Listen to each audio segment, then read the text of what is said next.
శాశ్వతశాల ఇది నా యేసు నివసించెశాల. దేవునికి స్తోత్రములు కలుగునుగాక, దేవునికి మహిమ కలుగునుగాక.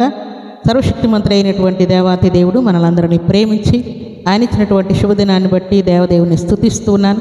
మీ అందరికీ శుభములు వందనములు తెలియజేస్తున్నాను. ప్రియులారా, ఈ శుభదినాన సర్వశక్తిమంతుడు అయినటువంటి దేవాతి దేవుడు మనకిచ్చినటువంటి లేఖన భాగం చదువుకుందాం. కీర్తనల గ్రంథం 103వ అధ్యాయం 11వ వచనాన్ని చదువుకుందాం.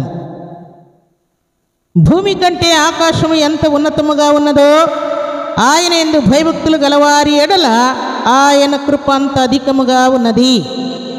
దేవుడి శ్రేష్టమైన మాటలు దీవించి ఆశీర్వదించునుగాక.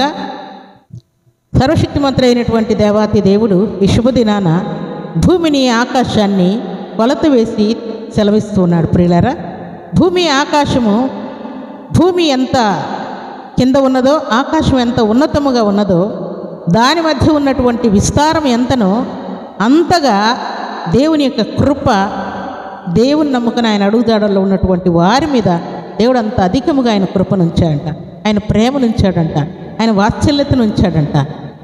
దేవుని సన్నిధిలో చేరినటువంటి దేవుని ప్రియబిడలమైన మనం, దేవుడు నన్ను ప్రేమిస్తున్నాడో లేదో, దేవుని యొక్క ప్రేమ నిజముగా నా మీద ఉందో లేదో, ఒకవేళ ఉంటే వారికంటే ఎక్కువ ఉందా, వీరికంటే ఎక్కువ ఉందా దేవునికి నా మీద అని మనం అనుకుంటూ ఉంటాం ప్రియులారా. అందుకని మనకున్నటువంటి డౌట్స్ అన్నీ క్లియర్ అయ్యేటట్టుగా దేవుడు అంటూ ఉన్నాడు, భూమికి ఆకాశమునకు ఎంత దూరం ఉన్నదో, ఎంత వ్యత్యాసం ఉన్నదో, ఎంత ఉన్నతముగా ఉన్నదో, ఎంత ఎత్తైన ప్లేస్లో ఆకాశం ఉన్నదో అంతగా నేను మిమ్మల్ని ప్రేమిస్తున్నాను, అంతగా మిమ్మల్ని కరుణిస్తూ ఉన్నాను, అంతగా మిమ్మల్ని హెచ్చించాలని కోరుకుంటున్నాను, అంత అధికముగా మిమ్మల్ని ఆశీర్వదించాలని నేను కోరుకుంటూ ఉన్నాను అని దేవుడు క్లియర్గా ఇక్కడ మాట్లాడుతున్నాడు. ప్రియులారా, దేవుని యందు భయభక్తులు కలిగిన వారి ఎడల దేవుని యొక్క కృప అంత అధికముగా ఉన్నదని వ్రాయబడి ఉన్నది.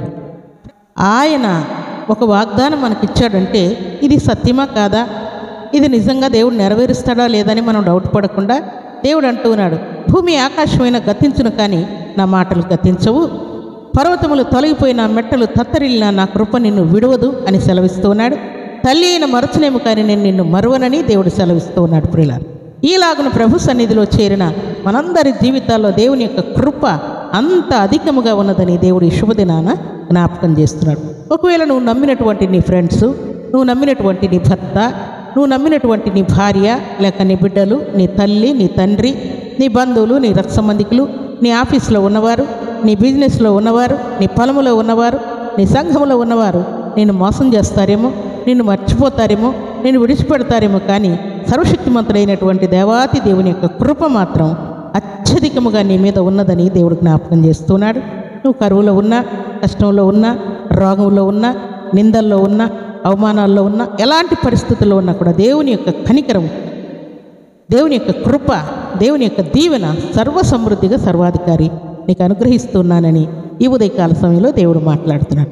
కాబట్టి ప్రభు సన్నిధిలో చేరిన మనమందరం కూడా దేవుని యొక్క కృప మనల్ని ఆవరించి ఉన్నదన్న సంగతిని జ్ఞాపకం చేసుకొని దేవునికి ఇంకా సమీపస్తులమై దేవుని యొక్క ఆజ్ఞానుసారంగా జీవిస్తూ దేవుని యొక్క కృపలను పొందుకొని దేవుని యొక్క దీవెనను పొందాలని పరిశుద్ధాత్మ దేవుడు కోరుకుంటూ ఉన్నాడు.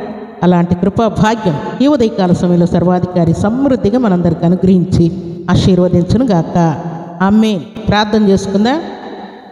భూమి ఆకాశములను కలుగ చేసిన మా తండ్రి, మీకు కృతజ్ఞతాస్తుతులు స్తోత్రములు చెల్లిస్తూ ఉన్నాను. యేసుక్రీస్తు నామములో ఈ ఉదయకాల సమయంలో నిజముగా మీ కృప తండ్రి అత్యధికముగా మా మీద ఉన్నదని, దానిని భూమికి ఆకాశమునకు ఎంత వ్యత్యాసం ఉన్నదో, ఎంత ఉన్నతముగా ఉన్నదో అంతకంటే అధికమైనటువంటి నా కృప మీ మీద ఉన్నదని మీరు మాట్లాడారు. మీకు కోట్లాది వందనాలు.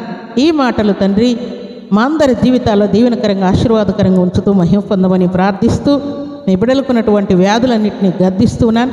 మీ కృప ద్వారా మీ బిడ్డలను ఆశీర్వదించండి, స్వస్థపరచండి, వారి విద్యాబుద్ధుల్లో సహాయం చేయండి, ఎగ్జామ్స్లో కృపనివ్వండి, జాబ్స్ విషయం, ప్రమోషన్ విషయం క్లియర్ చేయండి, బిజినెస్లో మేలు చేయండి, పైరు పంటలను ఆశీర్వదించండి. ఈ ఉదయకాల సమయంలో ఎవరైతే తండ్రి బర్త్డేలు, మ్యారేజీలు జరుపుకుంటున్నారో ఆ బిడ్డలకును దీవెన, ఆశీర్వాదం, శుభం దయచేయమని యేసుక్రీస్తు పరిశుద్ధమైన నామములో స్తుతించి ప్రార్థించి అడిగి వేడుకుంటున్నాము తండ్రి. ఆమేన్.